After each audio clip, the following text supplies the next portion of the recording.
Okay, hello everyone, welcome. I know this is a tough selection in this track. In the parallel tracks, we have Nilay, Craig, Anna, Sarah, Simon, and his friends. Can it be any tougher?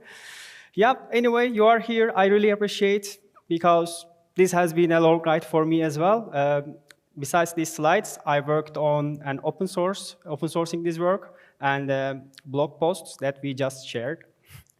It means a lot to me, and I hope you will enjoy it. Let's start with a simple question. You know this on the right? Name is Dash. Yes, it's easy one. Do you know this one, the name of it? Yuho, okay.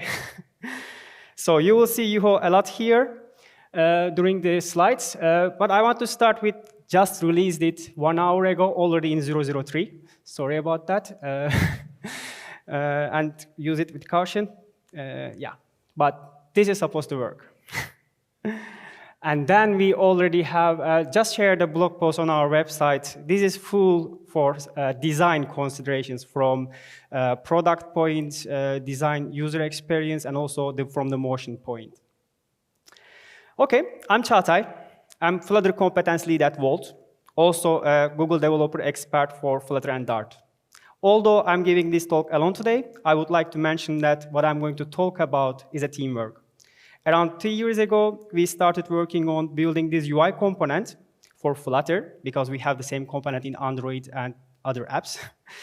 We started this with our motion designer, Masha, and product designer, Scott. And in these 2 years, the model sheet that I'm going to present now has been evolved to solve different use cases. And we scaled our app. We needed more use cases to support. And it will be a long talk, last talk of the day. Let's start without further ado. And today's topic is the model sheet, Volt model sheet. Who has seen my tweets about this model sheet? Anybody saw my tweets? I've been okay, because I needed to try hard to get more people here, considering the competition. Great. Okay, I will present this UI component from 2 aspects, design and development. We will start with the design considerations, motion design, and finally, implementation details. Let's start with design. Do we have designers here or magical developer designer? Okay, great, magical developer designers. Let's see if you will find the design part interesting. Before moving forward, I believe it is important to be on the same page. Let me clarify what I mean by model. Model is a UI component appearing on top of the app content.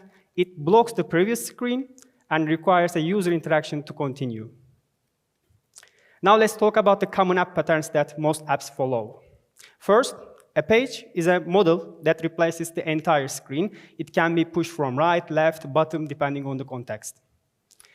And then we have model sheets that are used to display extra content or options overlaying over the current screen. They are ideal for single point of interaction. Users can do something with the bottom sheet or dialog, close it, and they are back in the screen where they were before.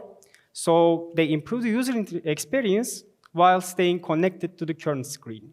And the final one is, at Volt, we have a middle ground between these two. So we want to allow model sheets to have functionality beyond static single views. This is ideal in complex screens. We have an everything app. It's complex. Okay, everything app is not in Flutter, but and other apps are complex as well. Well, model sheets allow interacting with individual flows inside the screen. This is an example, real-life example where we heavily use in our app. When order comes in, user is able to confirm the estimate that is given to them, calculated by our backend. And also, they can press the tab button to modify the estimate. In this case, we push them to the second page of the bottom sheet. They can change the time there or realize that the suggested estimate was correct. They go back, and then they're on the first page.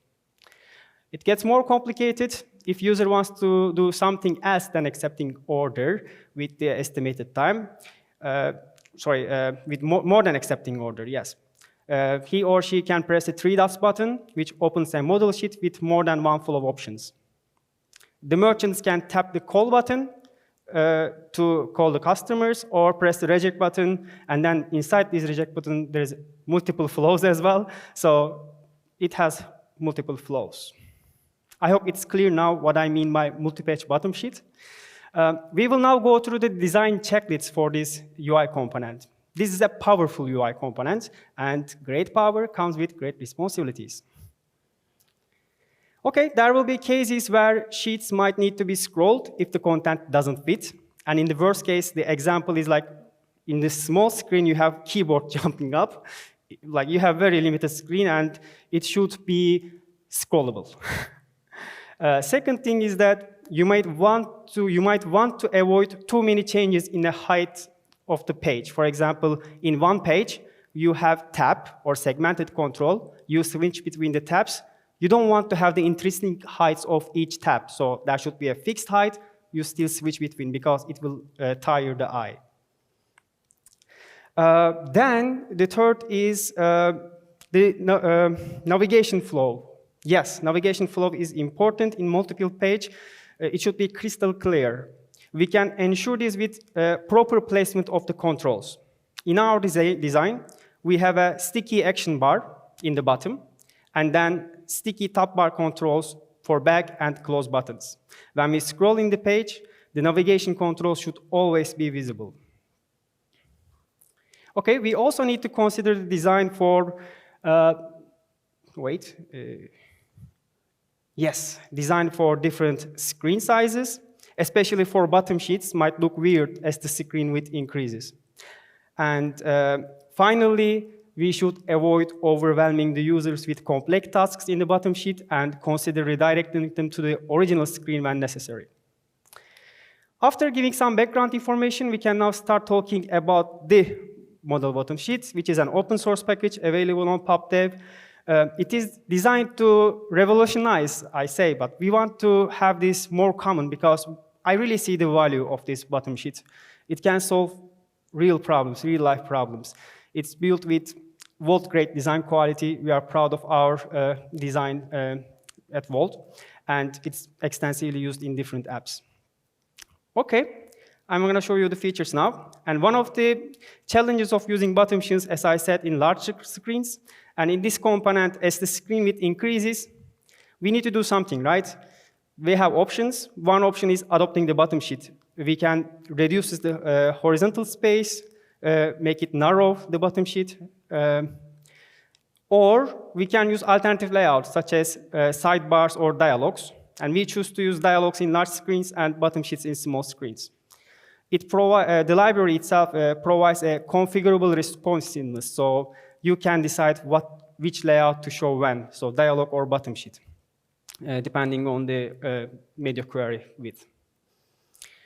And then this library can have multiple number of pages. We provide an example. It has 5 pages of flow, demonstrating different use cases here.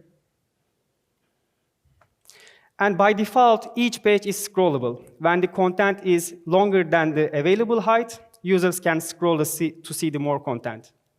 Here, please note that although the main content doesn't fit and some parts of it becomes invisible, as the height gets smaller, the sticky action bar and the top bar action buttons are always visible. We still want the user to tell you can navigate, this is the action you want to do, although the content is smaller. And then dynamic pagination. The page list of model sheet can be dynamically updated according to the user input. In this example, when the sheet is visible, user has 5 options, and each has different list of pages. This example demonstrates different cases, and I use this as a playground while developing the app. When I do some changes, I make sure it's not broken. I don't have the widget test yet. Hopefully, I will have this. Anyway, this example demonstrates a page with force max height, independent of the content's intrinsic height, a page with hero image, a page with a lazily built list, and a page with a text field. Text fields, as I said, is very challenging because we don't control the keyboard animations to sync our animations. Now, my favorite part, I love Navigator 2. Love Navigator 2? Hate Navigator 2? Okay. It's a love-hate relationship for Flutter developers. I really wanted to push and pop the model sheet in a declarative way. This library supports both imperative and declarative navigation. As you can see, we push the model sheet and change its page using the browser address bar. which is only possible with using Navigator 2. And this package includes this example and the source code. Volt Model Sheet has a built-in motion animation support. We will talk more in details. We will talk a lot of motion design today. This is the first one, pagination. And the second one is scrolling.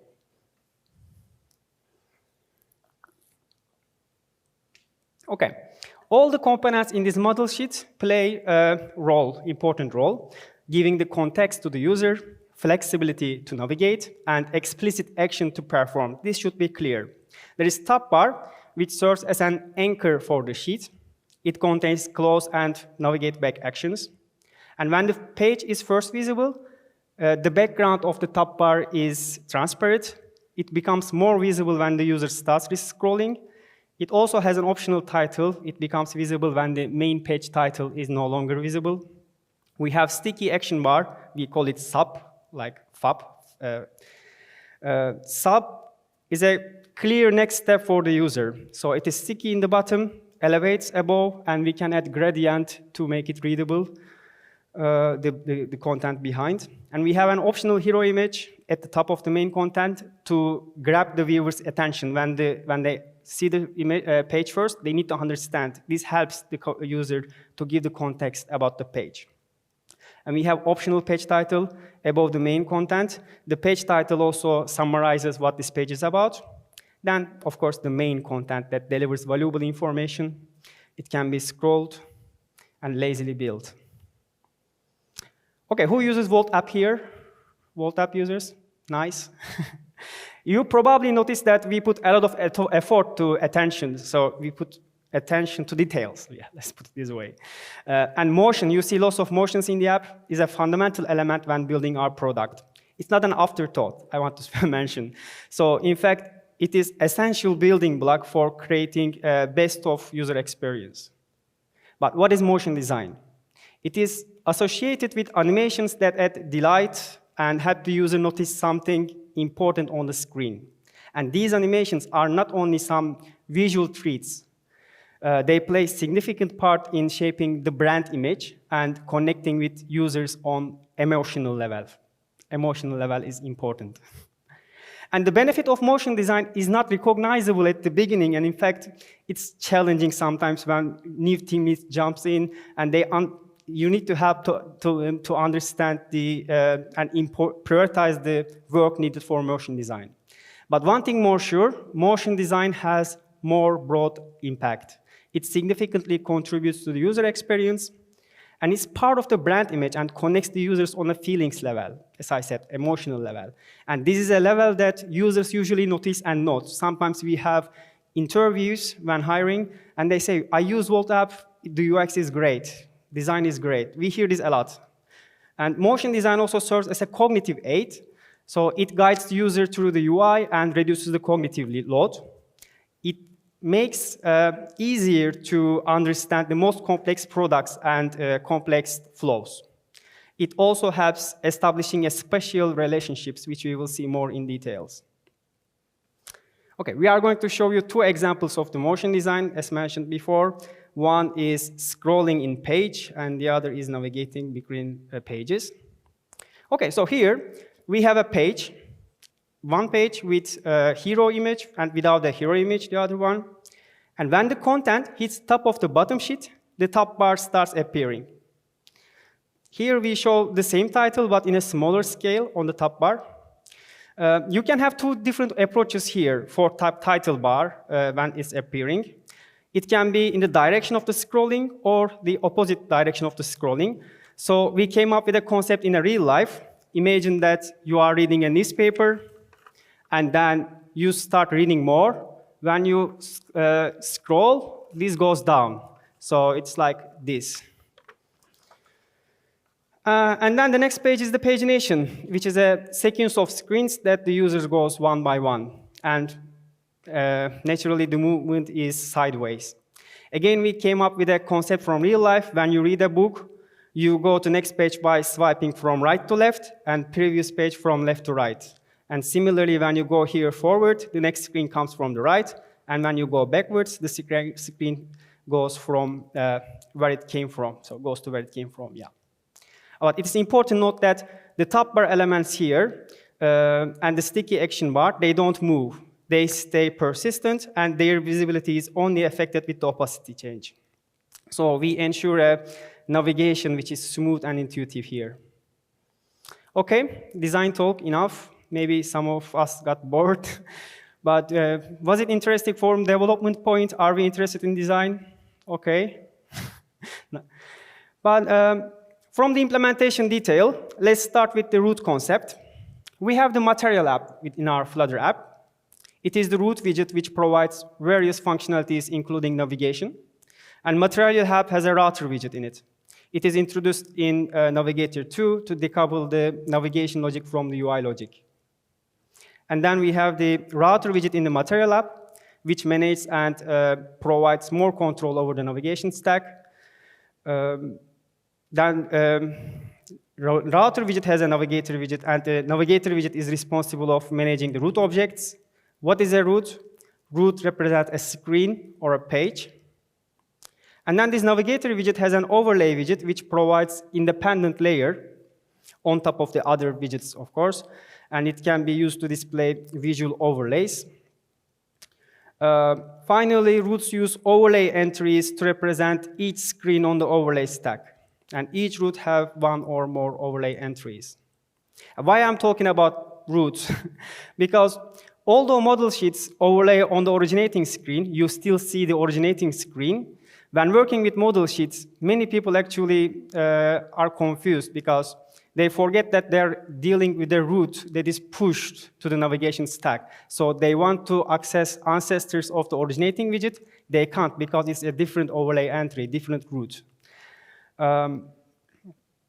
But I really like the clever implementation of roots in Flutter. We have root is abstract, and then there is overlay root. It's an abstraction over the interaction between navigator widget and the overlay widget. There's transition root. It abstracts push and pop animations. Modal root abstracts blocking interaction with the previous root. Page root and pop-up root, they are the concrete implementations. Page root is for replacing the entire screen, and pop-up root for overlaying over the previous root.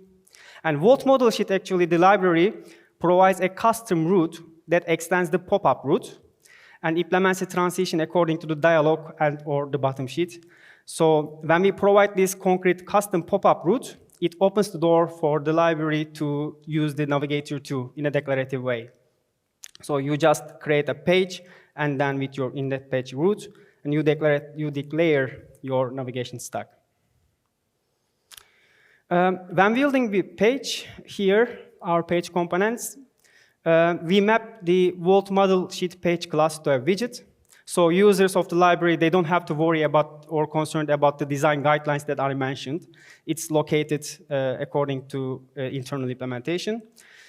This helps reusing components and also providing consistency and applying the application's design and brand. Inside the model sheet, we have a scaffold widget. At first, I didn't have it. Then I realized it is necessary. If you have a keyboard needs to push the sheet. It's only possible when you have scaffold. We lay out the model sheet page with the custom multi-chart layout. Anybody uses custom multi-chart layout? Okay, this is not commonly used, but it is really useful, and it gives flexibility so that you don't need to go into the render layer. You still stay in the widgets layer, and then you can do the things that render objects do, staying in the widgets layer. How does it do? We will see in the next slide. We do the layout and positioning in this custom chart layout. We provide minimum and maximum page height and model page type. It can be bottom sheet or dialog, and minimum or maximum dialog width. Now let's see the custom multi-chart layout implementation details. So in this case, the children of the custom multi-chart layout are the barrier widget and the sheet content. As we all know, you can repeat after me, constraints go down, sizes go up, and panel sets the position. This is the motto of Flutter. And looking at the delegate of the custom multi-chart layout, this tells a lot about what this motto means. The first method we override inside the delegate is the getSize method. In this method, the parent of the custom multi-chart layout sends its constraints, And then the custom multi-chart layout tells its size. So we can set the size of it. It's usually, actually by default, maximum size, the biggest size. And in the delegate, we can decide of the size of the child layout widget by overriding this method. Now we override the perform layout method. In this method, custom multi-chart layout itself lays out its children one by one. Once we lay out the child passes its size to its parent, which is custom multi-chart layout, and then we use the child size information for positioning. So again, the motto was constraint go down, size go up, and parent sets the position. Finally, there is this should relayout method, which prevents recalculation of the size information and positioning. It prevents the layout calculations. So it compares the old widget and the current widget. If they are different, then the calculation is done. Otherwise, we don't calculate this again, if no matter in the next frames. Okay, now let's see how Masha hands over the motion specs to developers and how developers makes Masha happy. Okay, I must admit that in the beginning, this looks scary, and I'm sure you won't see this in detail, but this is in the blog posts. It's not that scary, and it's fun, in fact. Masha knows that she builds the specs for engineers, so she uses variables instead of numbers to represent the height of the components. Here you see the scrolling in pixels in the x-axis. And even that, for example, in 0, it is the initial position. And as we scroll in the x-axis, it shows the change in the look. So in the y-axis, you see the information how each component scales, translates, and changes opacity at a particular offset. Let's now focus on the motion specs for the hero image only, because we also have the top bar motion specs. First, the image scales from 1.1 when the image is fully visible, and then it will scale down to 1 as we scroll. The total change is 0.1. And considering the ratio between the total distance and current scroll distance, we can calculate the scale value at a particular scroll offset. So then the second change is opacity. Opacity starts changing in the halfway from 1 to 0. With a similar calculation, we can again find the opacity value at a particular offset. And motion design is about changing translation values, scale, and opacity, and the rotation of the components. So these are all handled in the paint phase of the rendering pipeline. And we do, again, with this with the render objects, we can do this. But we still want to stay in the widgets layer because everything is widget. Flutter wants to say this because they want us to stay in the Flutter widgets. It's simpler than render objects. So Flutter provides a flow widget here, which delegates the paint phase of the rendering pipeline to its delegate, like we have custom multi-child layout. And then inside this method, we calculate the scale and opacity values according to the scroll position. There is also a should repaint this time. It was should relayout in the previous one. And in this method, we do the painting only when the delegate parameters are different compared to the previous one. If the scroll position is different, hero image height is different, top bar height is different. Now let's see how we implement the pagination animation. So we need the incoming and the outgoing widgets in the widget tree during these animations, of course. And after the animation ends, we don't need the outgoing widgets. Does this sound familiar? We have a widget in Flutter for this, animated switcher. I tweaked animated switcher for our purposes. Again, we have design from Masha for incoming and outgoing context in this 350 milliseconds. It's staggered animation. And yes, this is the other components. I'm sure you won't be able to read this, but see the blog post. Okay, at first we group the incoming and outgoing page components separately. Outgoing page widgets and current page widgets, these are the two classes to clearly separate them. And each page component is wrapped with an animated builder because every specific component has its own animation specs. So we have opacity change, sliding going on, and scaling was in the top bar. Yeah. And transitions of each component happens in this animated switcher stateful widget. When the widget is built for the first time, we add the page without animation. And in the next builds, if the updated widget has a different page index, we determine whether the navigation is backward or forward, and then add the page with animation in didUpdate widget method. And inside the addPage method, we first create the new animation controller and set an animation status listener. Then we set the current page components as outgoing page and outgoing page components. Then start the animation if it is not the first page. When the pagination animation status is completed, we remove the outgoing widgets from the widget tree. And inside the animated switcher, we have a stack, Volt model sheet layout, I called, for current and outgoing pages. Volt model sheet layout just positions each page component for incoming and outgoing pages according to the design guidelines. And as mentioned before, we keep the outgoing pages in the widget tree until the animation control is completed. Then, I mentioned that we wrap each page component with animated switcher and specify animations according to the specs. And in this example, you see how we wrap the sticky action bar with animated builder according to the specs. Okay. And in this one, I implement this according to the specs for size changes. Again, I do the site changes here. Here, this slide is a bit complicated, and it's the last slide. Because the problem here is that we have outgoing page widgets and current page widgets. When we want to do the size changes, we really need the information of the outgoing widget. But if you lay out the outgoing page in the beginning, then you will see that the page height will be higher because current page is larger. So I use here an off-state widget.